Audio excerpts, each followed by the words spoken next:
네, 안녕하세요. 그러면 관세평가 수업을 시작하도록 하겠습니다.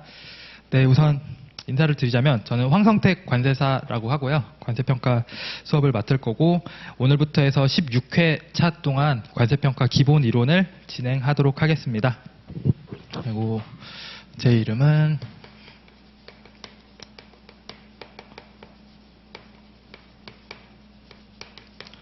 혹시 궁금하신 게 있으시면은 여기로 메일을 보내주시면은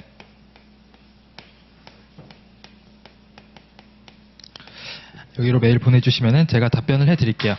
보통 제가 아무리 늦어도 한 일주일 이내는 답변을 드리려고 하고 있으니까 옛날 같은 경우에는 제가 좀 하루나 이틀 안에 막 무조건 답변을 드렸는데 요즘에 좀 일이 너무 많아갖고 매일 하루에 한 50개, 60개씩 오거든요. 그러니까 너무 많아서 이거 아무튼 다 질문이 아니라 업무적인 메일이랑 이런 것 때문에 너무 많이 와서 하다 보면은 좀 밀릴 때가 있어요. 그래서 이거 나중에 답변 보내야지 하고 했는데 바빠서 이렇게 힘들게 집에 가서 잠들고 그러면은 까먹고 그러면 며칠씩 있다가 생각나서 보내거나 그런 경우도 있으니까 웬만하면 제가 다 답변을 드리고 메일로 보내는 게 부담스럽다 하시는 분들은 그 인터넷 홈페이지 학원 홈페이지에도 그 질문 올리는 게시판이 있으니까 거기다 올려주셔도 되고 지금 이번에 책이 새로 나왔는데 여기 보시면 네이버 카페 있거든요. 네이버 카페에도 질문을 올려주시면은 제가 다 답변을 해드리고 있습니다. 그렇게 해서 우선 첫 번째 시간이기 때문에 일단 모의고사 아니죠. 기본으로 시작하기 전에 강의에 대한 간략한 OT를 먼저 진행을 할 거고 그 관련 내용은 우리가 이제 관세사 2차 시험을 준비를 하는 거잖아요.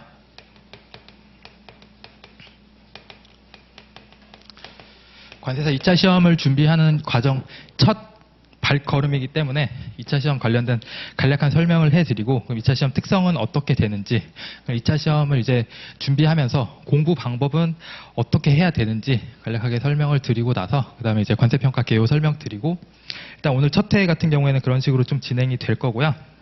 그래서 한번 보시면은 관세 2차 시험은 다 아시겠듯이 관세법이 있고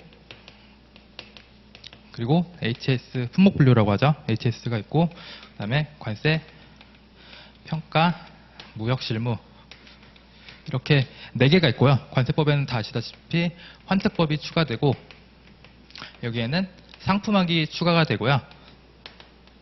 여기 무역실무에다가는 대외무역법이랑 외국한 거래법이 추가가 됩니다. 그래서 대충 시간은 여기가 9시 반부터 시작하면은 80분씩 보거든요. 그리고 30분 쉬고 40분부터 시작해서 11시 20분부터 시작해서 12시 40분까지 하고 40분부터 밥을 먹으면은 이제 관세평가는 2시부터 봐서 3시 20분까지 보고 그 다음에 5시 10분까지 하면은 딱 끝나거든요. 지금 이 시간 정확하게 기억이 안 나도 나중에 모의고사 보다 보면은 막 20몇 번씩 모의고사를 보다 보면 이게 약간 일상이 되실 거예요. 일상이 되다 보면은 그렇게 나중에 시간 같은 건 보실 수 있고 그 중에서 우리가 하는 게 지금 관세평가인데 관세평가는 딱 그 시간을 보시면은 점심시간 이후에 시험을 보기 때문에 약간 좀 몽롱한 상태에서 시험을 보시는 과목인 거고 그리고 일반적으로 그 범위만 놓고 보면은 관세법 특히 이렇게만 놓고 봐도 지금 다른 과목들은 전부 다 관세법에다 환특법이 추가되고 뭐 여기에는 상품학 추가되고 말로만 추가된다라고 하지 사실상 그 상품학이라는 거는 뭐 HS 시간에 배우시겠지만 거의 뭐 다뤄지진 않고 그냥 품목분류 그냥 HS 관세 율표랑 그 상품학 그 호해설 쪽이니까 그쪽으로만 보시면 되고요. 그리고 여기도 뭐 2가지 법이 추가되는데 관세평가는 따로 추가되는 게 없거든요. 그리고 실제로도 보면은 관세평가는 관세법 제30조 내지 35조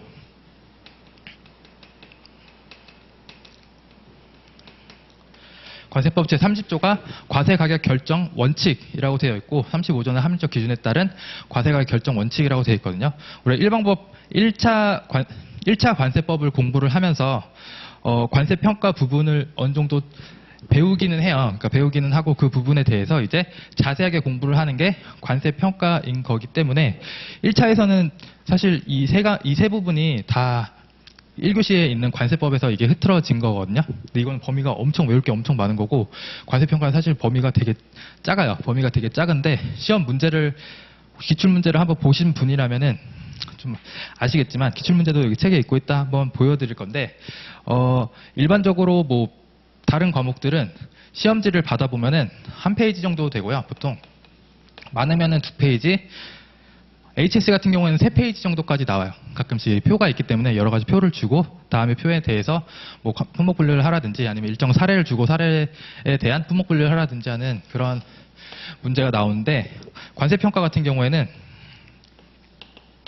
50점 문제 하나가 있고 10점짜리 5개가 있거든요. 그럼 5개가 있으면 다 똑같지만, 일단 50점짜리 문제 같은 경우에는 무조건 한 페이지가 넘고요.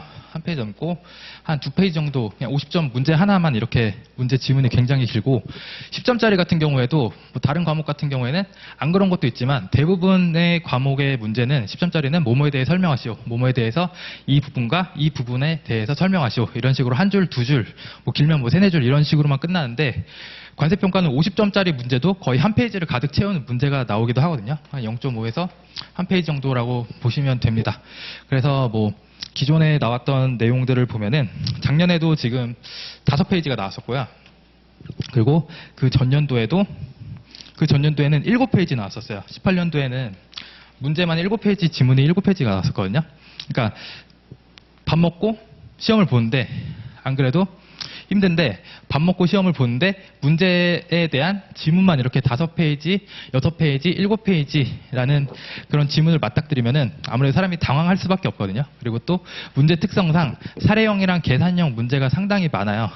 그렇기 때문에 상당히 좀 범위는 굉장히 좁은데 다들 좀 어려워하시는 부분이다라고 생각을 해주시면 되고, 근데 실제 공부하다 보면은 뭐 그렇게 어렵진 않아요. 일부 논란이 되는 부분이 좀 있어서 그런 것만 좀 본인이 잘 정리를 해 주시면은 그런 거에 대해서는 잘 나중에 이겨내실 수가 있을 거고, 2차 시험의 특성을 그래 간략하게 설명을 드리면은, 일단 1차 시험에서는 객관식이잖아요. 객관식인데 이게 2차로 넘어가면은 서술형, 논술형이기 때문에 기존의 객관식에서는 문제를 보고 나서 문제가 있으면은 문제를 보면 해독을 하죠. 문제를 보거나 그러면 이제 판단을 하면, 여기서 이제 객관식은 이게 끝이잖아요. 문제를 보고 아 이게 맞다 틀리다, 맞으면은 뭐 1번이 맞는 건지 2번이 맞는 건지 그렇게 해서 판단만 해버리면 끝나는데, 서술형 같은 경우에는 여기다 추가돼서 결국에 서술을 해야 되거든요. 서술을 해야 되는데 그냥 주저리 쓰는 게 아니라 목차를 구성을 해서 답안을 써주셔야 돼요. 그래서 답안을 구성한다라고 하는데, 답안을 구성해서 목차까지 다 짜주고 그 안에 내용까지 서술을 해 주셔야 되는 게 2차 그 시험의 특성이거든요. 그러니까 이 문제를 해독해서 판단하는 거에 대한 그런 공부법은 사실 1차를 하시면서도 계속 공부를 하셨을 거예요. 왜냐면은 어떤 내용을 보고 아 이게 맞다 틀리다라는 걸 판단하는 거는 결국에 그 내용에 대한 이해를 하고 필요한 경우에는 그 내용에 대한 암기를 하면은 이건 다 판단할 수 있는 건데, 추가적으로 2차를 공부하면서 해야 되는 거는 결국에는 우리는 답안을 서술을 해야 되는 것이기 때문에 답안을 구성하는 방법이랑, 그리고 결국에 자기가 실제 손으로 답안을 써야 되는데 그 방법을 연습하는 게 더 어떻게 보면 나중에 힘을 더 쓰셔야 되는 그런 부분이기 때문에 그런 거 위주로 나중에 공부를 하셔야 되는 거고, 그래서 기본 이론부터 공부를 하시면서 아 이런 거를 내가 나중에 답안으로 어떻게 만들어낼 수 있을까, 그런 내용을 좀 생각하시면서 답안을 좀 준비를 해주셔야 되는 거고요. 그리고 결국에 서술형 문제이기 때문에 1차면은 그냥 OMR 카드를 제출하잖아요. OMR 카드를 제출하면 끝나는 건데, 2차 같은 경우에는 우리가 수험생이라고 하면은 결국에 여기 채점하시는 분들한테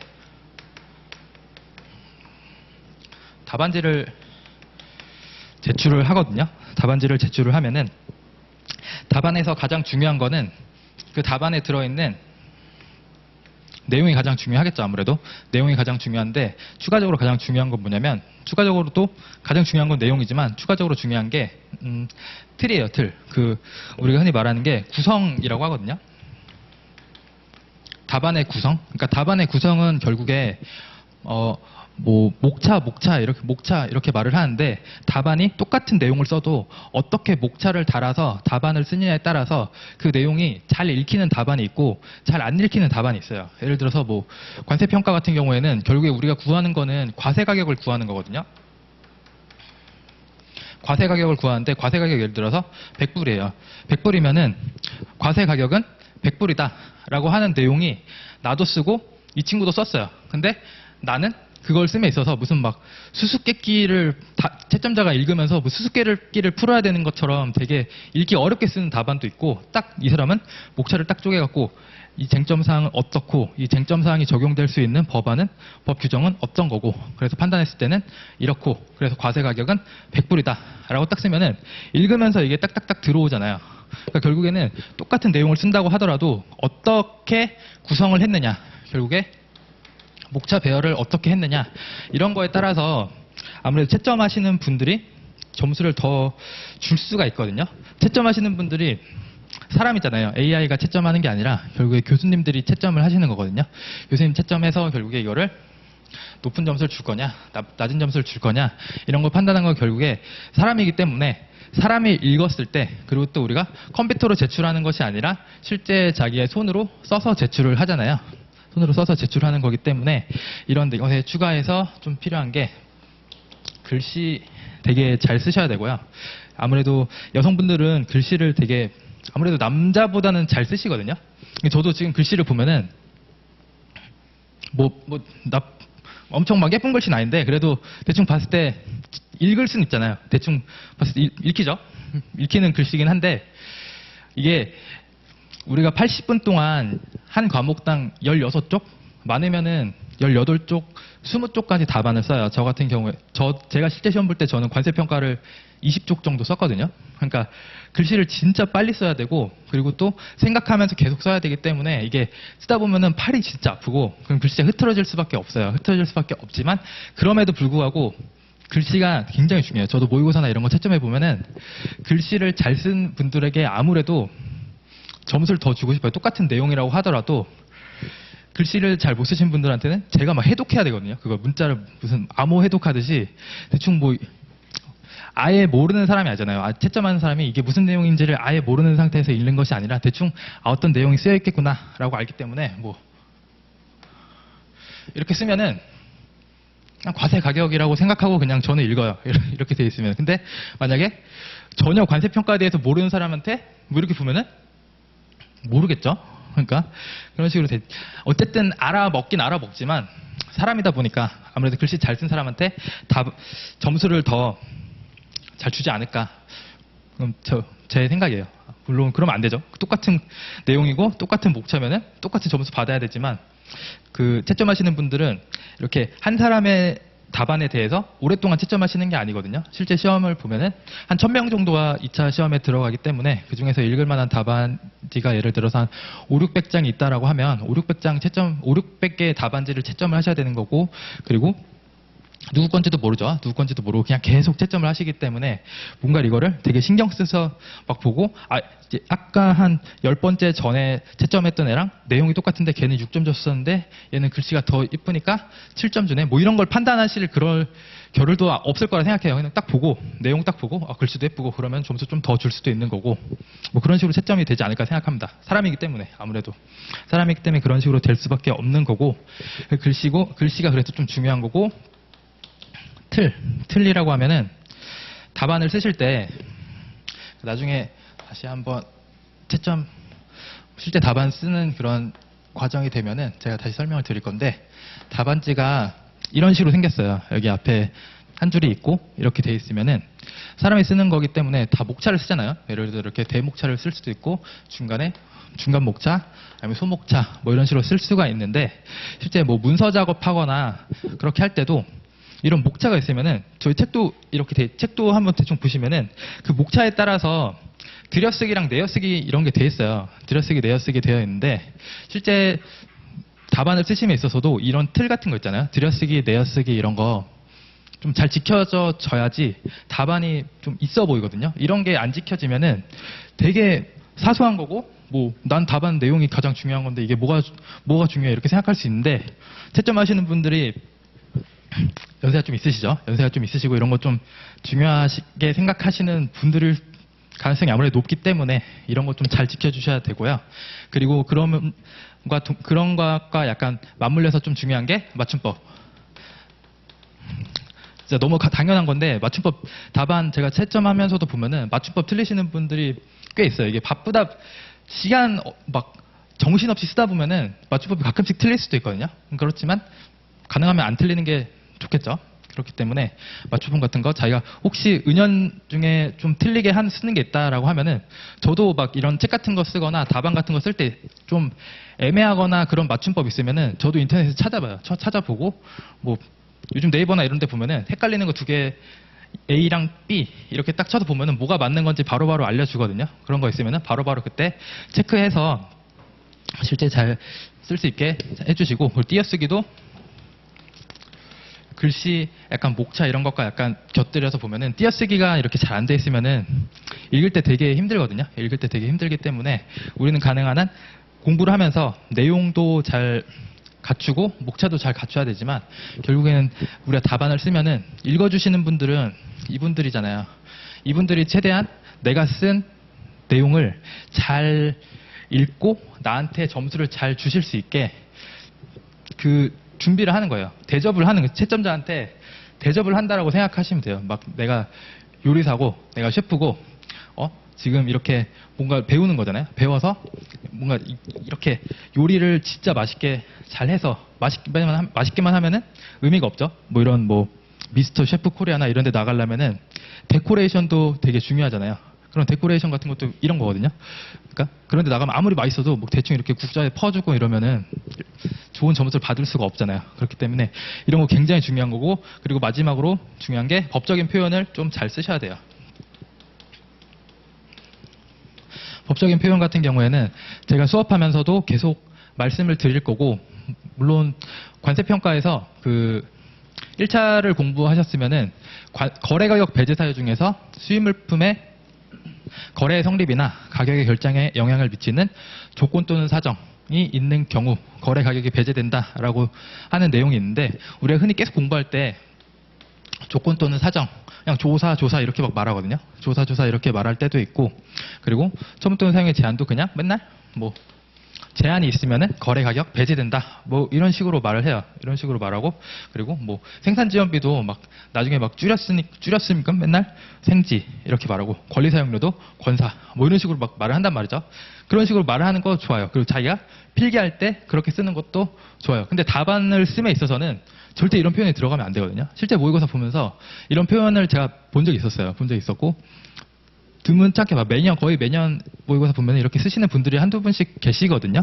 근데 이렇게 답안을 쓰면 절대 안 돼요. 이런 분들은 이런 내용이 뭔지 모르겠죠. 그럼 만약에 자기는 조건 또는 사정이다라고 해서 조사라고 썼는데 답안지에 이분들은 조건 또는 사정이라는 표현이 있어야 되는데 답안지에 조사 이렇게 써 있으면은 뭐지? 모를 수도 있죠. 맞죠? 별 다 줄 이렇게 별걸 다 줄이네 이렇게 생각하면서 얘는 왜 조건 또는 사정이라고 안 쓰지 하면서 득점을 못 할 수가 있어요. 모든 채점을 할에 있어서는 배점 포인트가 다 있거든요. 그 배점 포인트를 얻기 위해서는 특정 키워드가 들어가야 되고 특정 목차가 들어가야 되고 판단이 정확하게 맞아야 되는데 그런 걸 다 함에 있어서 이렇게 뭐 법에 없는 표현 그냥 우리가 흔히 막 수험생들끼리 말하는 그런 표현을 적으면은 이거는 결국에 답안을 채점해 주신 채점자 분한테는 전혀 뚱딴지 같은 소리라서 잘 써놓고도 배점을 못 받는 경우가 불상사가 발생할 수 있습니다. 그러니까 이런 건 좀 유의해 주셔야 되는 거고 그러니까 1차를 공부할 때랑 2차를 공부할 때는 항상 우리는 답안을 서술해야 된다는 항상 이 생각을 갖고 공부를 해 주셔야 되는 거고 1차 때는 그냥 이거 외워서 객관식에서 이거 나오면은 판단해야지. 옳고 그름 판단해야지. 이 키워드 갖고 판단해야지. 그렇게만 공부하는 게 아니라 이제 나중에는 공부를 하면서 예를 들어 1차에서 그 지문이 있었잖아요. 뭐 동그라미 1번하고 지문이 있었으면은 그걸 보고 판단하는 게 아니라 나중에 2차가 되면은 거기에 있는 지문을 다 쓸 수 있을 정도로 공부가 돼야 돼요. 그렇게 공부를 해야 되는 거기 때문에 1차 공부할 때보다는 공부량이 아무래도 더 엄청 많이 늘 거야. 한 2배, 3배, 2배, 3배 수준이 아니죠. 한 5배, 10배 정도로 진짜 공부를 더 많이 하셔야 되는 거고 저는 개인적으로 공부를 할 때 저도 이 학원에서 공부했었거든요. 뭐 인강 다른 학원 것도 듣고 뭐 했지만 여기서 공부했었고 집이 바로 여기 옆에 걸어서 3분 거리였어요. 그래서 3분 거리여갖고 마침 또 집이 여긴데 저 교환학생 갔다 와서 뭐 할까 이렇게 고민하다가 저 외국어를 공부해서 무역회사나 들어가야겠다라고 해서 이렇게 알아보다가 무역 관련 자격증이 뭐 있다 해서 관세사다라는 자격증이 있었는데 마침 또 학원이 집 옆에 있길래 그래서 저 시작했거든요. 별의별 이유로 다 시험 공부 시작하고 별의별 그거에 따라서 지금 이렇게 살고 있는데 합격하면 먹고 살만 합니다. 그래서 여기서 저 여기 독서실에서 공부했고 뭐 그런 식으로 했었는데 1차 할 때만 해도 옆에 막 헬스장 있잖아요. 헬스장도 막 가고 그랬어요. 시간이 남아서 뭐 하다 보니까 막 저도 1차만 보고 1차 할 때 2차 조금 공부하긴 했었는데 좀 시간이 많이 남았었거든요. 그래서 1차 할 때 좀 시간 많이 남았었는데 2차 시작하고 나서는 시간이 없었어요. 진짜 운동이고 뭐고 할 시간도 없고 막 제가 공부하면서 오늘 이거 다 봐야 되는데 막 시간에 쫓겨가면서 막 그렇게 공부했었거든요. 그러니까 항상 제 계획을 짜고 공부하면서 막 시간이 너무 쫓기니까 다른 거를 아예 할 시간이 없었어요. 그냥 진짜 공부만 하고 집에 가고 공부만 하고 집에 가고 밥도 1시간씩 먹잖아요. 그러니까 밥 먹고 막 좀 쉬고 막 텔레비 보고 막 이럴 수도 있었는데 진짜 그럴 시간이 없었어요. 밥만 먹고 바로 와서 당장 돌아와서 이거 해도 오늘 다 끝낼까 말까 막 이런 정도의 공부량을 했기 때문에 어쨌든 공부를 굉장히 많이 하셔야 된다. 물론 뭐 잘 본인이 엄청 똑똑하거나 뭐 천재거나 한두 번 봐서 다 안다라고 하면은 다르겠지만 저는 약간 그런 타입이 아니었기 때문에 굉장히 열심히 했었고 근데 그렇다고 해서 이게 시험이 엄청 어렵냐? 그런 건 또 아니에요. 엄청 어려운 시험도 아니고 제 생각으로는 1년이면은 진짜 열심히 해서 1년이면은 저도 거의 뭐 관세율표에 대해서 관세사 시험 공부하면서 관세평가 뭐 뭔지 모르죠. 뭐 우리 1차 공부하면서 뭐 회계라든지 뭐 이런 무역 영어 이런 건 영어 실력이라든지 아니면 회계는 뭐 수업 때 뭐 대학교나 아니면 다른 데서 배웠거나 그런 베이스가 있으면 좀 될 텐데 뭐 관세법은 뭐 법학도가 아니면은 당연히 모를 거고 HS 뭐 당연히 모르죠. 뭐 이거 당연히 뭐 주변에 아는 사람이 없죠. 무역회사 다니던 분이라고 하더라도 자기가 취급하던 그런 거에 HS 코드 뭐 4단이나 뭐 6단이 뭐 이 정도만 알지 실제 그 주규정이라든지 이런 거는 잘 모르거든요. 저희 거래처만 봐도. 잘 아시는 분도 있습니다. 그리고 특히 관세평가 같은 경우에도 모르죠. 뭐 해외 직구 많이 하시는 분들도 그냥 관세가 어느 정도 나온다더라 라고만 알지 관세평가가 뭐 어떻고 저쩌고 이런 거는 아무도 모르기 때문에 다 노베이스인 상태로 시작을 하거든요. 뭐 이런 무역 실무 같은 경우에는 아무래도 무역학과 전공하시는 분들은 그나마 좀 낫겠지만 이런 베이스 다른 그 기본 지식이 없는 상태에서 공부를 한다고 하더라도 제 생각에는 1년 정도면은 진짜 열심히 하면 1년 정도면은 다 마스터할 수 있어요. 다 마스터할 수 있고 저 역시도 한 1년 2차를 실제 진짜 열심히 한 거는 한 1년 1, 2개월 정도 그렇게 했었어요. 1년 1, 2개월 정도 했었고 물론 1차를 하면서 1차를 학교 다니면서 하면서 전 학기를 뭐 그렇게 했었기 때문에 그때 하면서 1차를 좀 오래 했었거든요. 왜냐면 그냥 학교 다니면서 2학기를 교환학생 갔다 와서 2학기 때 그냥 학교 다니면서 그때 공부를 시작하면서 그 다음 학기부터 휴학했었거든요. 그러니까 근데 그때 좀 시간 남아서 그냥 기본 이론만 들었었어요. 기본 이론만 빠르게 듣고 복습 아예 안 하고 그런 식으로 했었는데 그 다음에 이제 시험 보고 저 때는 1차가 4월이었는데 4월에 시험 보고 5월부터 시작해서 그 다음 7월에 시험을 봤었거든요. 그러니까 1년 정도면은 진짜 충분히 다 마스터하고 외워야 될 거 다 외우고 그렇게 시험 봐서 다 좋은 성적으로 합격하실 수 있는 충분한 시간이 되기 때문에 그렇게 어려운 건 아니지만 최소한도 그렇게 되기 위해서 노력은 좀 해주셔야 돼요. 진짜 열심히 좀 해주실 필요는 있으니까 오늘부터 한 1년 정도의 시간이 있다라고 하면은 충분한 시간이기 때문에 뭐 동차를 준비한다고 하셔도 충분히 하실 수 있다라고 봐요. 저는 동차 뭐 합격 그렇게 많진 않은데 그래도 없는 건 아니거든요. 아예 없는 건 아니니까 동차도 충분히 하실 수 있는 거고 저도 했을 때 1차 시험 보고 그게 2차 봤을 때 진짜 2개월 동안 되게 열심히 했었는데 점수가 꽤 높게 나왔었거든요. 2차 시험 봤을 때 50점이 좀 넘게 나왔었는데 그러니까 어쨌든 좀 잘 하면은 그냥 그냥 열심히 하면은 진짜 쉽게 합격할 수 있어요. 저도 그 주변에 관세사 준비한다는 사람들 있으면은 알아요. 하면 합격할 수 있다. 왜냐면은 막 이게 엄청 어려운 시험이 아니에요. 저도 뭐 예를 들어서 막 그냥 제 생각이 그래요. 엄청 어려운 시험은 아닌데 노력은 해야 되는 시험이니까 본인이 하고 싶다는 마음을 갖고 이렇게 시작을 하셨으면은 최소한 뭐 1년 정도는 투자해서 따면은 뭐 중간에 갑자기 다른 생각이 들 수가 있어요. 하다가 이거 말고 다른 거 하고 싶다라는 생각이 들 수도 있겠지만 어느 정도 투자하셨으면은 그래도 합격하고 다른 거 하시는 게 낫거든요. 하나의 보험으로 자격증 하나 따놓고 뭐 다른 거 준비하셔도 되고 하고 나서 실제 하시다 보면은 자기가 맞을 수도 있는 거고 뭐 그런 식으로 되는 거니까 일단 무조건 시작했으면은 열심히 해서 1년만 진짜 바짝 하면은 충분히 다 경지에 이르러서 합격할 수 있는 수준까지 될 수 있습니다. 그리고 여기서 한 가지 더 말씀드리면은 이 글씨 관련해서 이제 펜을 고르셔야 돼요. 기존에 자기가 잘 쓰시는 펜이 있겠지만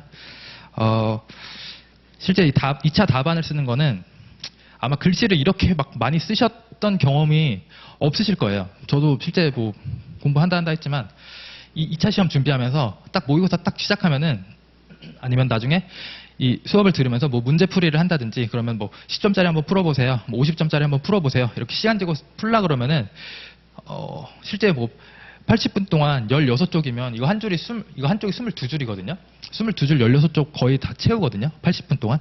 근데 80분 동안 그냥 가나다라 마바사 이렇게 빽빽이로 채우는 게 아니라 문제까지 다 풀고 판단하고 목차 구성하고 하려 그러면은 한 70분, 한 65분? 실제로는 한 65분 내외 시간 동안 이 16쪽을 채우는 거니까 글씨를 진짜 빨리 많이 써야 돼요. 그러니까 자기가 평소에 지금 뭐 쓰시는 펜에 대해서 글씨를 빨리 써보는 것도 한번 해보시고 그래서 자기한테 맞는 펜을 빨리 구하셔야 돼요. 이거는 막 엄청 급한 건 아니지만 한 늦어도 올해 한 10월?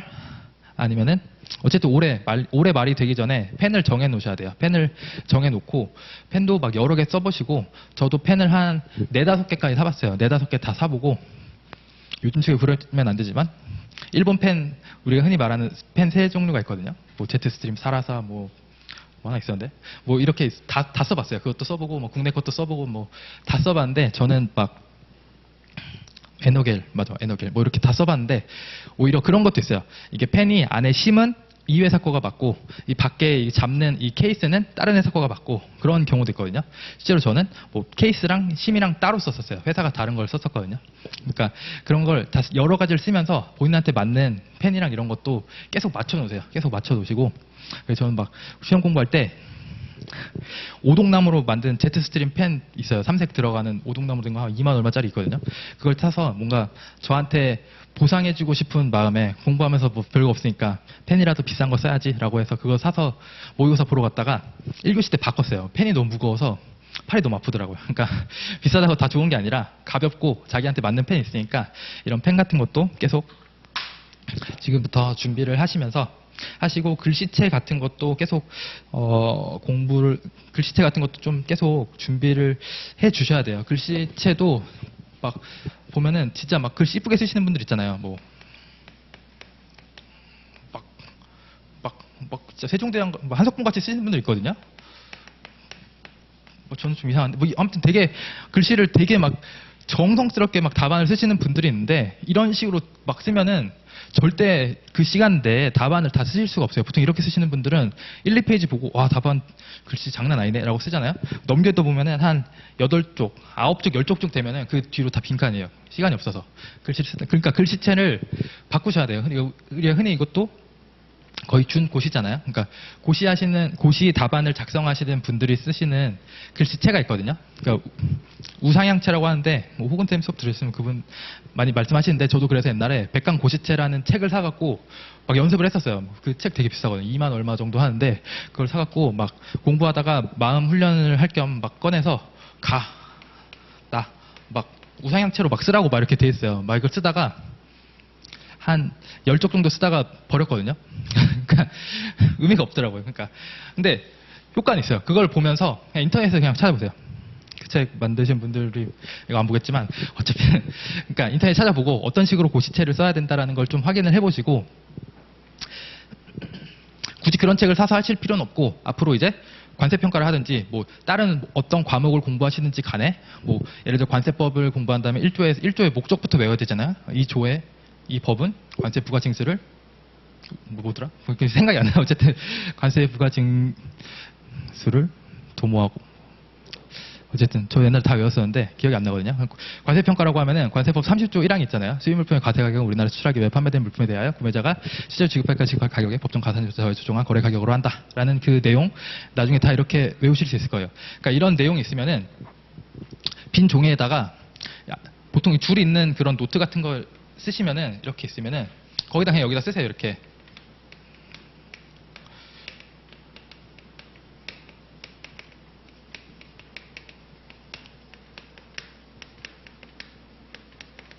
이렇게 그냥 빨리 쓰면서 크고 글씨는 그리고 웬만하면은 크게 쓰시는 게 좋아요. 작게 쓰면은 진짜 안 보여요. 그 답안을 쓰면은 원본은 따로 보관하는 걸로 제가 알고 있고 채점을 두 분이서 하세요. 두 분이서 하시기 때문에 복사를 해서 드리거든요. 맞죠? 복사를 하든지 아니면 스캔을 해서 뽑아서 드리든지 뭐 그런 식으로 할 텐데 글씨를 작게 쓰면은 그 복사를 하든지 스캔하는 과정에서 더 안 보이거든요.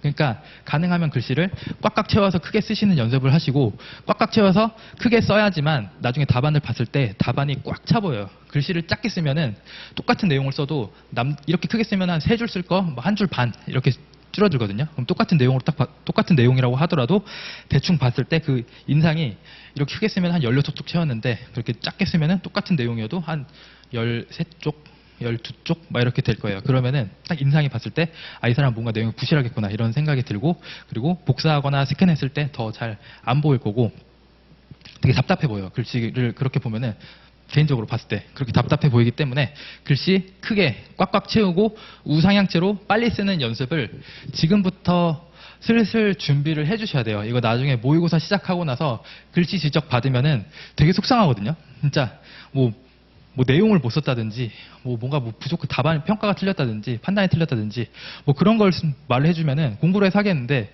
글씨가 이게 좀 너무 알아보기 힘들다 이렇게 하면은 지적하는 사람 입장에서도 이게 안 고쳐진다는 걸 아는데 너무 안타까운 마음에 저도 지적을 하거든요. 그러니까 그렇지 않으려면은 지금부터 준비하셔야 돼요. 글씨는 이게 뭐 하루아침에 바뀌는 게 아니기 때문에 지금 한 5, 6개월 남은 상황에서 지금부터 좀 준비하시면서 저거 좀 미리 준비를 해주셔야 되는 거고요. 그리고 좀 이거는 제가 매년 수업마다 좀 말씀드리는 내용이긴 한데 2차 시험을 이제 준비를 하면은 자기가 계획을 잘 짜야 돼요. 계획을 짜야 되는데 계획을 어떻게 짜는지 옛날에 제가 짰었던 그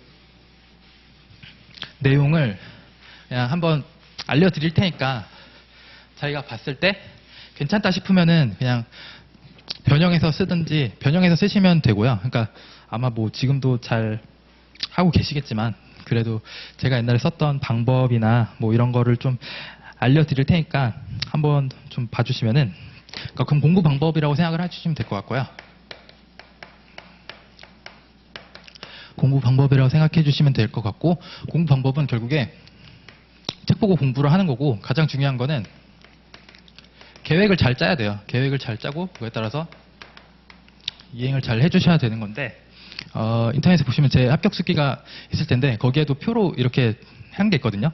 실제 저 그렇게 했었어요. 실제로 그렇게 했었고 계획이란 거는 장기 계획부터 단기 계획까지 다 짜야 되잖아요. 그러니까 지금 우리가 시험이 1년 남았으니까 연간 계획도 짜셔야 되고 예를 들어서 올해 말까지는 어떻게 할 거다. 내년부터는 어떻게 할 거다. 이런 개괄적인 계획을 짜시고 그냥 이런 거 그냥 생각만 하시면 돼요. 그냥 올해 수업을 올해 몇 월은 어떤 수업을 들을 거고 그 다음에는 어떤 수업을 들을 거고 뭐 커리큘럼 위주로 이런 식으로 짜주시고 내년부터는 뭐 어떤 거를 뭐 학원에서 뭐 이걸 하면은 뭐 이런 식으로 할 거다. 아니면은 일단 수업 들어보고 학원을 더 다닐지 말지 내가 결정해서 뭐 어떤 식으로 할 거다. 이런 연간 계획 같은 거 짜주시고 그다음에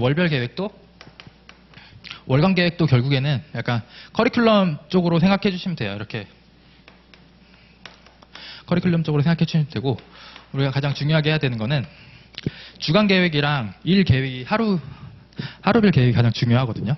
그래서 이거를 좀 잘 짜주셔야 되는 거고 계획을 짤 때는 뭐 이런 거야 뭐 한번 짜놓고 해놓으면 되는데 하루 계획이랑 주간 계획은 저는 막 1, 2주 단위로 계속 바꾸고 수정하고 이렇게 하면서 공부를 했어요. 그러니까 계획을 두리뭉실하게 짜지 마시고 실제 자기가 할 수 있는 계획 자기 그 사정이 다 다르잖아요. 뭐 예를 들어 자기가 그 전업 수험생이라고 하면은 저는 전업 수험생이었기 때문에 하루 종일 공부를 할 수 있잖아요. 하루 종일 공부를 할 수 있으니까 그거에 따라서 계획을 짰었고, 만약 저희가 뭐 일을 한다든지 아니면 뭐 또 다른 사정이 있어서 뭐 특정 일에는 뭐 일을 공부를 할 수 없다든지 뭐 그런 사정이 있으면은 그거에 따라서 조절을 해주시고, 아무래도 상대적 절대적인 공부 투입 시간이 높으면 높을수록 더 좋겠죠. 더 좋겠죠. 그러니까 그런 거에 따라서 자기 차정이 안 되면은 다른 사람 쉴 때 조금 더 공부를 해서 한다든지 뭐 그런 식으로 하면 될 거고요. 그래서 저 같은 경우에는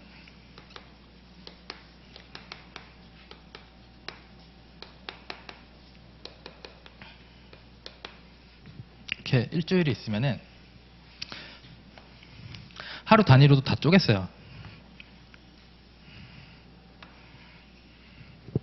이렇게 해서 제가 보통 여기 집에서 항상 7시 반에서 8시쯤 일어났었거든요. 7시 반에서 8시 사이에 일어나서 밥 먹고 학원 딱 독서실에 오면은 8시 반 정도 됐었어요. 8시 반 정도 됐었는데 그냥 일단 시간을 그냥 예시로 드리는 거는 그냥 9시로 드릴게요. 9시에 들어오고 12시까지 일하고 12시까지 공부하고, 그리고 밥 먹고 와서 1시간에 밥 먹죠. 그리고 4시, 그리고 7시, 그다음에 저녁 먹고 오면 8시, 11시. 빡센가요? 그러니까 이렇게 하면은 하루가 4개로 쪼개져요. 하루가 4개로 쪼개지거든요. 그럼 여기가 첫 번째 타임, 두 번째 타임, 세 번째 타임, 네 번째 타임이라고 하면은 본인한테 이렇게 지금 하루에 4개의 타임이 있는 거거든요. 그래서 이런 식으로 다 하루를 쪼개놓고 공부를 준비를 하시면 되는 거고, 저는 그 탁상 달력 있잖아요. 탁상 달력에다가 이걸 다 쪼개놨어요. 예를 들어 탁상 달력이 이렇게 있으면은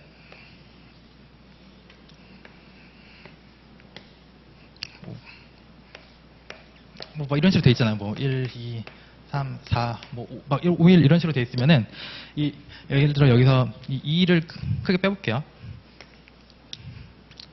2일 이렇게 되어 있으면은 여기 옆에다가 이렇게 4개로 쪼개놨었어요. 이렇게 4개를 쪼개놔서 내가 계획한 거를 이 표를 계속 달력에다 써놨거든요. 이 달력에다 계속 써놓고, 그래서 계속 달력에다 써놓고 오늘이 이날이면은 이 다음 주까지는 이렇게 계획을 짜놓는 거예요. 다음 주까지 이런 식으로 계획을 짜놓고 중간에 뭔가 바뀌거나 하면은 계속 수정을 해주고, 만약 내가 이 시간에 뭔가를 했었어야 되는데 못했다 그러면 그 다음에 비어있는 시간에 어디다 할 건지 계속 옮겨주고, 이런 식으로 계속 계획을 계속 바꾸면서 짜줘야 돼요. 그러니까 계속 계획이 바뀐다는 거는 어쩔 수 없는 상황에 바뀐다는 거지, 하다가 못하겠다 하면서 내일 해야지 뭐 이런 거는 계획이 바뀌는 게 아니라 갑자기 부득이한 사정, 공부하다 보면 뭐 친구가 잠깐 만나자 그래서 공부한다고 버렸는데 갑자기 여기까지 찾아왔어. 그럼 잠깐 커피 한 잔 먹어주고 오거나 그런 게 사람의 도리죠. 시험 본다고 해서 인생 끝나는 거 아니니까. 시험 끝나고 나서도 인간관계 유지하려면 그 정도는 해줘야 되잖아요. 그런 거 있으면 자주 오라고 하면 안 되겠지만 그런 거 있으면은 뭐 그런 거 빼주고 그렇게 되는 거면, 자 보세요. 하루에 4개가 있고 지금 7일이잖아요. 인간적으로 하루는 쉬어야 되잖아요. 하루는 쉬어야 된다라고 하면 예를 들어 토요일을 쉰다고 하세요. 그럼 토요일을 쉰다라고 하면은 이렇게 토요일을 쉬면은 6일이 남죠. 그럼 6개면은 하루에 4타임씩 6개 하면 지금 우리한테 24개 타임이 있어요. 24개 타임이 있으면은 우리 4과목 공부하잖아요. 4과목 공부하면은 나누기 4 하면은 한 과목에 6개의 타임이 있거든요. 복수니까 X 붙이면 안 되지. 그러니까 이렇게 우리한테 각 과목당 6개의 시간이 있어요. 그래서 제가 대충 보니까 뭐 종합반이라고 하면은 오늘 같은 경우에는 수업이 있죠. 이렇게 오후에 뭐 2개의 수업이 있으니까 뭐 이렇게 보고, 그리고 그냥 우리 학원 기준이라고 하면은 그러니까 자신의 그 계획에 맞춰서 다 짜셔야 돼요. 이거를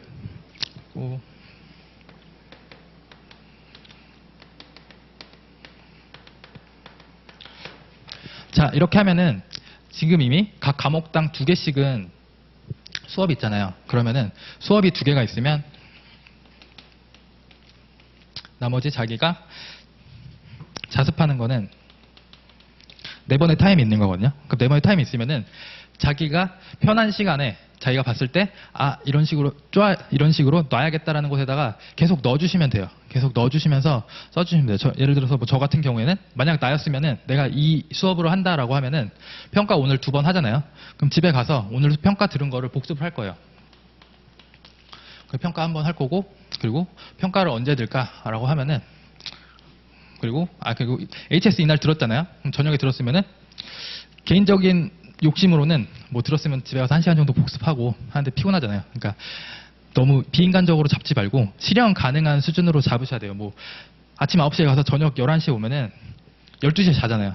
12시에 자면은 한 7시 반 정도 일어나면 7시간 반 자는 거거든요. 절대 뭐 무리하는 게 아니에요. 뭐 이런 식으로 막 공부 스케줄을 짜서 막 친구한테 보여주면은 야, 너 이렇게 공부하다 퍼져 막 이런 식으로 막 하는 친구들 있잖아요. 절교하십시오. 친하게 지내지 마세요. 그러니까 이런 식으로 공부해서 1년 뭐 열심히 해도 안 퍼져요. 오히려 안 퍼지고 그냥 하면 이렇게 해야지 실력이 늘고 탄력이 붙어서 막 신나서 공부를 하고 합격할 수 있다는 그런 마인드가 생기면서 자신감이 붙는 거지. 뭐 나는 막 지금은 뭐 컨디션 조절을 해야 되니까 뭐 하루에 뭐 6시간만 공부하겠어. 뭐 하면서 한 달에 1시간씩 늘려가겠어. 뭐 이런 식으로 해서 뭐 그런 사람들은 컨디션 뭐 좋겠죠. 컨디션 좋지만 오히려 그렇게 공부하면 나중에 시간이 늘어났을 때 더 퍼지고 오히려 막 6시간씩 공부하다가 갑자기 나중에 10시간씩 공부하려고 그러면 더 힘들어요. 자기가. 더 힘들고 막 그러니까 다 무시하시고 할 수 있으면은 그냥 이런 식으로 맞춰서 해보세요. 한번 해보시면은 나쁘지 않거든요. 그리고 HS 들었으면은 그 다음날에 HS 한 번 공부하고 이 다음날도 HS 한 번 공부하고 2번 공부하고 그리고 법도 들었으면은 그때 뭐 법 한 번 공부하고 실무 이때 했으니까 토요일에 쉬면은 토요일에 안 쉬면 이때 공부를 하면 되겠죠. 저 같으면 그냥 이렇게 할 거예요. 실무 한 번 할 거고 그 다음에 이제 HS를 딴 데다 껴놔야 되잖아요. 딴 데 껴놓을 때 뭐 여기다가 한 번 넣고 HS 3번 넣고 그리고 들 데가 없죠. 그러면은 뭐 여기다가 넣으세요 그냥. 그럼 HS 지금 4번 다 찾고 수업 2번 했으니까 6개 다 되는 거고 그다음에 법도 채운다고 하면은 그냥 여기 빈간에다가 아무 데나 넣으세요. 법 그리고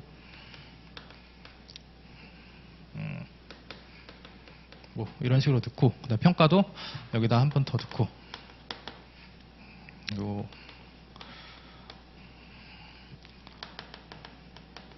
그다음에 실무 남은 거 넣으면은 이러면 안 되죠? 이러면 하루에 지금 2개씩 들어가니까 이러면은 꼬인 거고 여기다가 평가를 댑시다.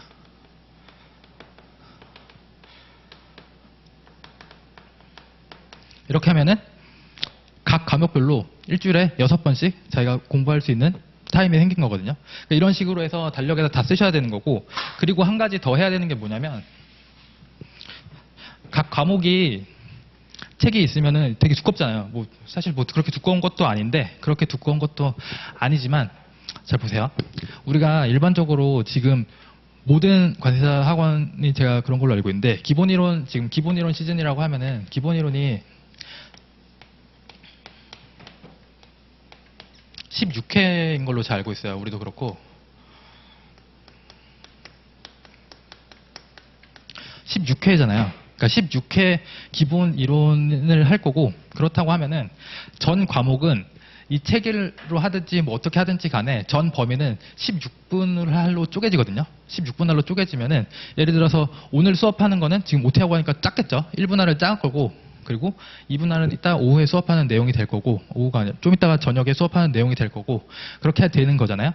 그러면은 자기가 계획을 짤 때는 어떻게 돼야 되냐면 이건 지금 이렇게 짠 거고 실제 달력에다가는 오늘이 지금 7월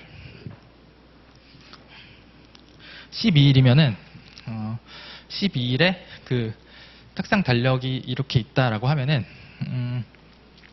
예를 들어서 쪼개볼게요. 그냥 이렇게 돼 있으면은 아침에는 내가 법을 할 건데 법을 지금 3회차 때 수업했던 걸 복습을 할 거예요. 그럼 여기다가 법 해놓고 3 이렇게 써놓으셔야 돼요. 법 3 이렇게 해놔야 되는 거고 뭐 실무는 그 순서대로 계속 공부를 하는 건데 2회차 때 했던 걸 공부를 할 거야. 왜냐면 어제 1회차 때 했던 거 복습했으니까. 그럼 오늘 2회차 때 할 거고 HS 같은 경우에는 1회차, 2회차에 대한 거를 어제 그제 했어요. 그럼 오늘은 어떻게 할까라는 거 생각할 때 자기가 판단하는 거예요. 1, 2회차를 봤을 때 일단 1회차 때 OT도 있었고 그러니까 범위가 그렇게 많지 않았다라는 생각이 들면은 그럼 또 1회차 하면은 시간이 엄청 남겠죠? 그럼 놀 거 아니에요. 그럼 딱 제가 생각했을 때 1회차 때 OT도 있었고 그러니까 1, 2회차 같이 볼 수 있겠다라고 하면 1, 2 이렇게 해놓으세요. 그럼 누적적으로 계속 복습을 할 수가 있는 거잖아요. 그러니까 그런 식으로 해놓고 평가는 지금 평가도 보니까 1회차 때 나와서 책 안 보고 노가리 까더라. 그러면 1회차, 2회차 볼 수 있겠다라는 생각이 들면은 이런 식으로 해서 계속 계획을 짜셔야 돼요. 그러니까 일주일이 끝나거나 아니면은 자기가 계획했던 거의 마지막 날이나 그 전전날이 될 때쯤 아니면은 하다가 공부가 진짜 더럽게 안 된다라고 하면은 항상 저는 달력을 꺼내놓고 내가 뭘 해야 될지 이런 걸 계속 체크했거든요. 이거 체크하면서 내가 이쪽 범위에 대해서 얼마나 알고 있는지 이런 것도 생각하면서 이쪽 부분 좀 더 복습해야겠어 라는 식으로 예를 들어 1회차, 2회차를 수업을 들었으면 1회차, 2회차에 대해서는 최소한 한 번씩은 복습을 하셔야 돼요. 그러고 나서 남는 2시간 동안은 자기가 부족한 걸 하는 거예요. 다 알 것 같으면은 1, 2회차 한 번에 보든지 아니면은 1회차, 2회차를 다시 한번 나눠서 볼 필요가 있다라고 하면은 1회차, 2회차 이렇게 하시면 되는 거고 예를 들어 나중에 3, 4회까지 했어요. 3, 4회까지 했으면은 그 다음에 와서 3회랑 4회 다 복습을 하신 다음에 아니면은 3, 4회 했는데 3회, 4회 굳이 나눌 필요가 없을 것 같다라는 생각이 들면은 3, 4회 한 번에 공부하고 나서 그 다음 해는 1, 2회를 다시 한번 본다든지 그런 식으로 계속 왔다 갔다 하면서 누적적으로 계속 왔다 갔다 하면서 계속 자기가 그 자습할 부분을 그 범위를 설정을 하시면서 공부를 하셔야 되거든요. 그래야지만 딱 이게 일정이 짜져 있어야지 자기가 이거를 막 조급해하면서 공부를 할 수가 있어요.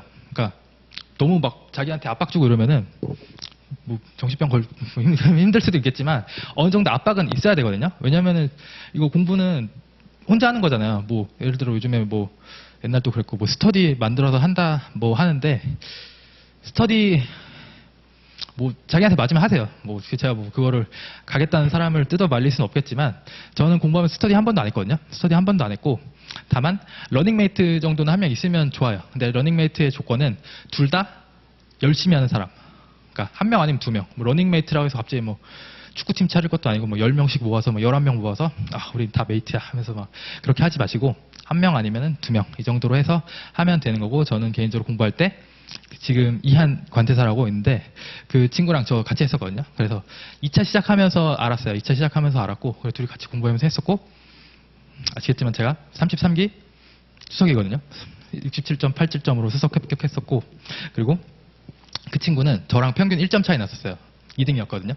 그러니까 같이 잘하면은 둘 다 시너지가 생겨서 그렇게 잘 될 수가 있어요. 그러니까 스터디를 근데 막 둘이 막 만나서 막 그런 거 없었어요. 그냥 가끔씩 궁금한 거 있으면은 문자로 물어본다든지 아니면 가끔 뭐 헷갈리는 거 있으면은 잠깐 쉬는 시간 맞춰서 떨어져 있었거든요. 전 여기 있었고 걔는 시흥에 있다가 나중에 모의고사 볼 때 일로 와서 자취하면서 공부하고 그랬었는데 어쨌든 제가 공부할 때 만날 필요도 없고 그냥 왜냐면은 이동 시간이 상당히 그 학원 수업 보는 것만으로도 지금 이동 시간으로 쓸 수 있는 거는 그게 거의 풀이라고 생각하시면 돼요. 나머지는 다 자기가 자습하고 복습해야 되는 소중한 시간이기 때문에 낭비하지 마시고 그리고 뭐 출결 스터디 뭐 이런 거 막 있는데 자기가 뭔가를 해야겠다라는 이 스케줄이 꽉꽉 차 있으면은 자다가도 눈이 번쩍 떠져요. 이렇게 떠져서 오늘 평가 두 번째 거 복습해야 돼. 아침부터 이거 안 하면 이거 할 거 겁나 많은데 아침에 일찍 안 가면 큰일 나 이러면은 자기가 일어서서 공부하러 가게 됩니다. 공부하러 가게 되는 거고 만약 그렇게 했는데도 이렇게 했는데도 뭔가 잘 안 떠진다라고 하면은 뭐 어떻게 아침에 막 그렇게 뭐 건강이 안 좋아서 그렇다. 그럼 제가 뭐 할 말 없겠지만 그냥 뭐 자기가 막 이렇게 했는데도 게으르다라고 하면 그때는 다시 한번 생각해 보세요. 내가 이 관세사 시험을 합격하고 싶은 게 맞나?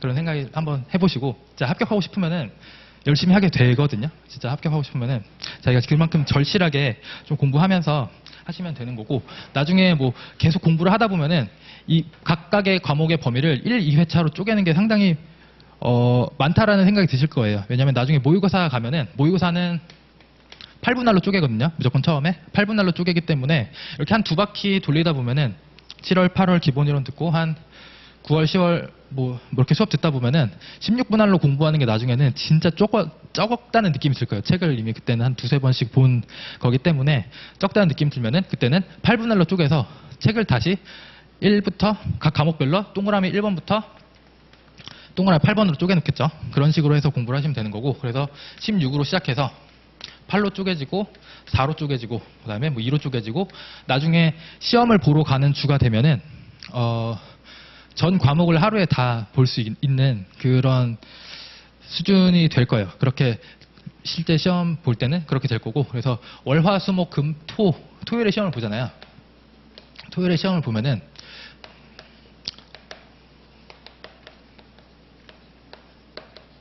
그래서 나중 되면은 뭐 어떤 식으로 공부를 하냐면은 매번 막 다 보고 막 이렇게 하시는 분들도 있는데, 이것도 좀 공부하면서 좀 잘 생각해 보셔야 되는 게, 나중에 내가 처음부터 끝까지를 다 볼 수 있는 그 수준이 됐어요. 그렇다고 하더라도 계속 하루에 한 번씩 다 보다가도 한 번은 되게 자세하게 볼 필요가 있어요. 그러니까 내가 봐야 되는 범위를 뭐 흔히 뭐 숲을 봐라, 뭐 나무를 봐라, 뭐 이렇게 하잖아요.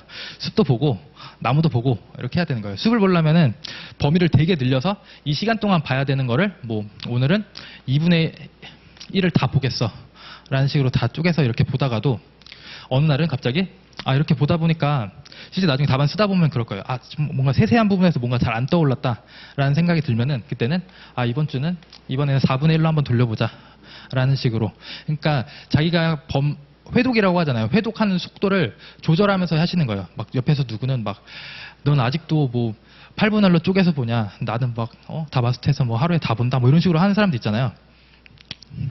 듣지 마시고, 그러니까 자기의 페이스에 맞춰서 조절하는 거예요. 그러니까 나는 처음부터 끝까지 하루에 다 볼 수 있는 실력이 된다고 하더라도 그렇게 보다가 계속 그렇게 보면은 사람이 사람인지라 자기 눈에 들어오는 것만 보고 싹싹싹싹 넘겨버리거든요. 그러면은 분명히 놓치는 부분이 생겨요. 놓치는 부분이 생기기 때문에 그렇게 보다가 어느 순간 딱 느꼈을 때 한 번쯤 다시 천천히 봐야겠다라고 하면, 그때 가서 뭐 16분의 1은 너무 무리고 한 4분의 1 아니면 심하게는 한 8분의 1 이 정도. 실제 저도 시험 보러 가기 한 달, 2달 전쯤부터는 사실 모의고사쯤 되면은 잘하시는 분들은 하루에 다 볼 수 있어요. 뭐 보라고 하면은 다 볼 수 있거든요. 다 볼 수 있는데 그게 그렇게 막 엄청 좋은 건 아니에요. 너무 빨리 그렇게 시작하면은 안 좋기 때문에 자세하게 볼 때는 자세하게 보고, 한 번에 바짝 당겨 볼 때는 바짝 당겨 보고. 왜냐면 그렇게 하는 것도 훈련이거든요. 계속 하는 게, 그런 식으로 하는 게 훈련이기 때문에 그런 식으로 범위를 늘렸다 줄였다 그렇게 계속 공부를 해주시면 되고, 만약에 특정 과목 같은 경우에는 8분할에서 4분할로 한 번에 줄이는 게 어려울 수도 있어요. 그런 거는 뭐 여기 오다가 한 6분할로 줄였다가 4분할로 간다든지. 그러니까 그렇다고 해서 이것도 꼭 그런 게, 난 이제 4분할 할 거야 라고 해서 뭐 HS, 평가, 실무 이거를 다 4분할로 쪼개려고 그런 강박관념은 가지지 마시고, 예를 들어서 관세법, HS, 실무는 범위가 꽤 크잖아요. 범위가 꽤 크기 때문에 그런 경우에 이런 거는 이 중에서 뭐 자기가 좀 어려워하는 거는 6분할로 쪼갠다든지, 아니면은 관세평가 같은 경우에 사실 범위가 좀 적거든요. 적기 때문에 그런 경우에 관세평가는 이거는 이틀이면 보겠다. 관세평가는 그럼 2분할로 해서 보셔도 되는 거고. 그러니까 자기의 상황에 맞춰서 회독을 하되, 그러니까 각 과목이 각각 이렇게 움직이는 거예요. 각각 과목이 움직이는데 자기가 계획을 짜면서 이렇게 해서 공부를 할 수 있게 그렇게 준비를 해주시고, 실제로 저는 이렇게 했었어요. 실제로 이렇게 했었고, 2차를 처음에 시작하면서 저도 시행착오를 엄청 많이 겪었었거든요. 어떻게 공부 방법을 세팅해서 해야 되나 이런 거 엄청 많이 고민을 많이 했었는데, 이렇게 했어요. 결국에 수렴된 저의 그 공부 플랜이 이거였었고, 실제로 이렇게 했었어요. 이렇게 했었고, 딱 하루 쉬었었고, 나중에 모의고사 때는 이렇게 쉰다라고 해놓고, 그냥 하루에 한 번은, 그래도 일주일에 한 번은 그래도 친구 만나고 그랬어요. 친구 만나서 갔다 오고, 만나도 나가서 그냥 노는 게 아니라 카페 가서 약간 공부할 때 있으면 카페 가서 공부하고, 그런 식으로 진행을 했었기 때문에 이렇게 해주시면 되고, 그럼 나중에 이런 생각이 들 거예요. 환특법이랑 뭐 대외 외국한 어떡하지? 이런 생각이 드실 건데, 이건 뭐 각 과목 선생님들이 계시기 때문에 그분들한테 확인해 보시고, 저 같은 경우에는 환특법은 관세법 14장이라고 생각했어요. 관세법 13장까지 있잖아요. 그러니까 환특법 따로 공부하는 게 아니라 그냥 관세법을 1회독을 돌리면서 환특법은 뒤에 항상 같이 넣어서 보는 식으로 했었고, 이거는 아예 개념이 다르거든요. 이건 아예 개념이 다르기 때문에 나중에 뭐 이렇게 했는데 시간이 안 난다라고 하면은 30분 빨리 오세요. 그럼 8시 반부터 해갖고, 전 실제 이렇게 했어요. 2차 시작할 때는 8시 반부터 9시까지는 대외랑 외국한 봤었어요. 대외랑 외국한 보고 나서 시작했거든요. 이거를 이거 다 하고 해야지 라고 하면은 공부가 끝이 없잖아요. 끝이 없기 때문에 집에 갈 때 보려 그러면은 또 눈에 안 들어와요. 막 힘들고, 그럼 집에 가는 경향이 있기 때문에 무조건 나중에 되면은 꾸준히 봐야 되는 게 중요한 거기 때문에 그렇게 봐주시면 되고요. 그렇게 해서 준비를 해주시고, 그리고 간략하게 조금만 더 설명을 드리면은, 그럼 이게 지금 계속 복습을 하는 거잖아요. 복습하는 방법은 어떻게 해야 되냐라고 하면은, 복습을 하든지 뭐 자습을 하든지 뭐 예습할 필요는 없어요. 굳이 뭐 관세사 시험 준비하면서 뭐 예습까지 해와서 막 제가 뭐 예습해오세요 뭐 이렇게는 안 하고 항상 그냥 뭐 물어보는 게 있으면 저번에 수업했던 거 아니면 이건 1차 하면서도 당연히 봤던 거 뭐 그런 거 위주로만 여쭤보거나 그렇게 하지 복습이 가장 중요해요. 그냥 배운 거를 수업 때 한 거를 그냥 복습하면서 자기 거로 익히는 게 가장 중요하거든요. 복습하는 방법은 각자 다 그래도 공부 그동안 뭐 자기만의 노하우가 있겠지만 그냥 이건 제 얘기입니다. 그냥 제가 이렇게 했었기 때문에 이렇게 했었고 꽤 좋은 성적으로 합격을 했고 그리고 실제 이번에 수업이 이제 지금 3년 차인데 이렇게 하면서 이런 식으로 공부하라 그래서 잘 지키신 분들은 합격하신 분들은 그냥 잘 지키셨어요. 잘 지키신 분들은 되게 합격을 했었고 그러니까 보통 막 보면은 막 이렇게 알려주면은 아 이거 너무 힘들어서 뭐 이거 빼면 안 돼요? 힘든데 이렇게 안 하면 안 돼요? 뭐 이런 식으로 하시는 분들이 있는데 그럼 제가 뭐라 해요? 하셔야 돼요라고 말을 하는데 절대 못 하겠대요. 절대 못 하겠으면 뭐 편하신 대로 하세요라고 말씀은 드릴 수 있겠지만 그렇게 뭐 힘들진 않았거든요. 개인적으로 했을 때. 그러니까 해보세요. 해보시고 막 정 힘들면은 본인 상황에 맞게 조금씩 변형을 하면서 이렇게 해보시면 되는 거고 그냥 맞다라고 하면 이렇게 하시면 되는 거고 복습하실 때는 아까 제가 말씀드렸듯이 전체도 보고 상세한 내용도 계속 봐야 되잖아요. 그러니까 그리고 그러면서 우리가 또 외워야 되는데 흔히 우리가 외울 때 두 가지 파가 있잖아요. 쓰면서 외우는 파 그리고 안 쓰면서 외우는 파 이렇게 있는데 쓰면서 외우는 거는 뭐 좋긴 좋겠죠. 뭐 옆에 종이에다가 이렇게 막 깜깜이 쓰면서 깜지 쓰면서 막 하시는 분들도 있긴 한데 일단 팔이 굉장히 아프고요. 좀 비효율적이에요. 이렇게 쓰면서 한다고 하면은 한쪽을 하는데 예를 들어 10분이 걸린다라고 하면은 저는 개인적으로 눈으로 읽었거든요. 그러니까 눈으로 읽으면서 공부하는 스타일이었는데 눈으로 읽으면 더 빨리 할 수 있어요. 2배, 3배 정도 더 빠른 속도로 할 수 있기 때문에 쓰는 사람보다 더 빨리 더 많은 범위를 공부를 할 수가 있어요. 그러니까 저는 개인적으로 그냥 읽으면서 공부를 했었고 읽으면서 암기를 하는데 암기를 어떻게 하냐면은 책 내용이 이렇게 있으면은 뭐 목차가 있고 이 안에 내용들이 있잖아요. 그럼 그냥 이 내용을 가리세요. 가리고 읽어보세요. 이쪽 내용을 가리고 읽어보시고 공부를 하잖아요. 처음부터 이렇게 하는 게 아니라 수업 들었으면은 이렇게 공부하면서 밑줄 치고 막 이렇게 문장도 끊어서 읽어보고 이렇게 한 다음에 그 다음에 이제 복습하면서는 그렇게 한번 읽어보고 나서는 이제 자기가 알고 있는지를 자기가 내용을 알고 있는지를 끊임없이 본인을 테스트 해보셔야 되거든요. 딱 그냥 책 내용 보면은 알아요. 그냥 수입물품 과세 가격, 당사자 간에 합의된 거래 가격. 알잖아. 근데 이거 써야 된다라고 하면은 잘 쓸 수 있겠지. 뭐 수출 판매도 오늘 배웠고, 뭐 별거 있겠어? 실제 집 가격도 원래 아는 거고, 뭐 이렇게 하는데, 실제 써야 되려면은 자기가 알아야 돼요. 알아야 되기 때문에 가려놓고 읽어보세요. 관세법 37조 오늘 딱 가려놓고 수입물품의 과세 가격은 우리나라에 수출하기 위해 판매되는 물품에 대하여 구매자가 실제로 지급할 거나 지급할 가격에 다음 각호 이렇게 돼 있거든요. 30조 1항이니까 다음 각호의 요소를 더해 조정한 거래 가격으로 한다. 다만 다음 각호의 요소를 더해 조정함에 있어서는 객관적이고 수량할 수 있는 자료를 근거해야 하며 그러지 못한 경우에는 세 31조 내지 35조에 따라서 과세 가격 결정한다. 라고 딱 관세법 30조 1항에 돼 있어요. 그 다음에 각호 1호부터 6호가 이렇게 나와 있는데 가려놓고 읽어보시고 만약 읽다가 안 된다라고 하면은 그때는 옆에 와서 다시 보시고 다시 이렇게 가려보고 읽어보시고 그리고 실제 암기하는 법은 제가 또 다시 한번 말씀드리겠지만 뭐 수입물품의 과세 가격은 뭐 우리나라에 수출하기 위하여 판매되는 물품에 대하여 뭐 구매자가 실제로 지급할 거나 지급할 가격에 뭐 법정 가산 요소를 더해 조정한 거래 가격으로 한다. 옆에 종이에다가 이렇게 써놓으세요. 이런 식으로 써놓고 여기서 저기까지의 길을 건널 때 있어서 이렇게 디딤돌을 하나씩 밟고 간다라는 생각으로 옆에다 이렇게 앞글자만 이렇게 써놓고 한번 그래놓고 이제 읽어보는 거예요. 수입물품의 과세 가격은 우리나라 수출하기 위해 판매된 물품에 대하여 구매자가 실제로 지급할 가격에 법정 가산세를 더해 조정한 거래 가격으로 한다. 이렇게 하는 게 좀 익숙해졌어. 그러면은 수입물품의 과세 가격 이런 건 필요 없을 것 같아.